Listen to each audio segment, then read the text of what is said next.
हिंगोली जिल्हा हा जिल्हा हळद उत्पादक जिल्हा म्हणून ओळखला जातो, कारण येथील बहुतांश शेतकरी हंगामी पिकांसह हळदीची मोठी लागवड करतात। या हळदीला विदेशात फार मागणी आहे। येथील शेतकऱ्यांची हळद आपल्या भागात विक्री झाली आणि दर चांगला मिळावा यासाठी खासदार हेमंत पाटील हे हिंगोली लोकसभेचे खासदार असताना त्यांनी प्रथमच हिंदू हृदय सम्राट बाळासाहेब ठाकरे हरिद्रा संशोधन आणि प्रशिक्षण केंद्र वसमत येथे सुरू करावे यासाठी प्रयत्न केले आणि त्यांना यश मिळालं। हिंदू हृदय सम्राट बाळासाहेब ठाकरे हरिद्रा संशोधन आणि प्रशिक्षण केंद्र वसमत येथे हेमंत पाटील यांच्या हस्ते 1 मे महाराष्ट्र दिनानिमित्त ध्वजारोहण संपन्न झाले। या प्रसंगी हळद संशोधन केंद्राचे संचालक लक्ष्मीनारायण मुरक्या, सदाशिवराव पुंड, रितेश जुजाराव, मणमत सिद्धेवार, तंत्र अधिकारी रमेश देशमुख, दिलीपराव देशमुख, तंत्र अधिकारी शिवाजी शितोळे, कृषी अधिकारी शिवाजी रायवाड, लेखाधिकारी बळवंत सोलेवाड, कृषी पर्यवेक्षक रमाकांत भुरे, तंत्रसहाय्यक पंकज कदम, श्रीमती दीपाली गायकवाड, विठ्ठल कावरखे, चक्रधर खराटे, संभाजी बेले, महादू भुतकर, रवी चिनके यांच्यासह परिसरातील हळद उत्पादक शेतकऱ्यांची ही उपस्थिती होती। मराठवाड्यातील पहिलाच उपक्रम रोपापासून होणार हळदीच्या विविध वाणांची लागवड। हिंदू हृदय सम्राट बाळासाहेब ठाकरे हरिद्रा संशोधन प्रक्षेत्र केंद्रावर हळदीच्या विविध वाणांची रोपे प्रोट्रे पद्धतीने रोपवाटिकेत तयार करण्याचा शुभारंभ नामदार हेमंत पाटील आणि संचालक मंडळाच्या उपस्थितीत करण्यात आला। मराठवाड्यातील अशा प्रकारचा पहिलाच उपक्रम आहे। गतवर्षीही हळदीच्या विविध वाणांची दर्जेदार शुद्ध निरोगी हळद रोपे शेतकऱ्यांसाठी उपलब्ध करून देण्यात आली। त्यापासून चांगल्या प्रकारचं उत्पन्नही झालं असल्याचं शेतकऱ्यांनी सांगितलंय।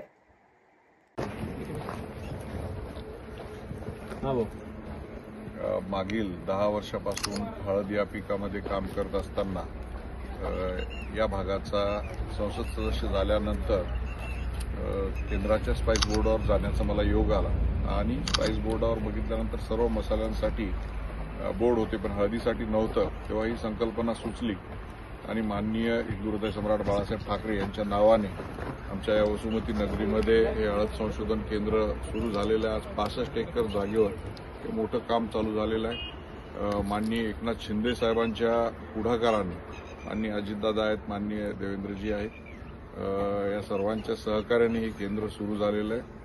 आज जवळपास 100 कोटी रुपयाची कामं इथे हळद संशोधन केंद्राची सुरू झालेली आहेत आणि एकनाथ शिंदे साहेबांनी कॅबिनेट मंत्रिमंडळाच्या बैठकीमध्ये 850 कोटी रुपयाच्या कामाला मंजुरी दिलेली आहे। या निमित्तानं शेतकऱ्यांना निरोगी आणि चांगली रोपे, त्याचबरोबर हळद काढणी पश्चात जी काही प्रक्रिया आहे हळद उकळवणे वाळवणे यासाठी सुलभ तंत्रज्ञान आणि मराठवाडा विदर्भातलं पहिलं आयुर्वेदिक सेंटर उभं राहतंय।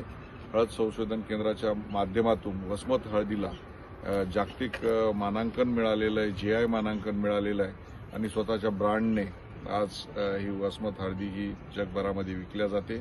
या निमित्तानं या भागातल्या अर्थकारणाला मोठ्या प्रमाणामध्ये चालना मिळणार आहे।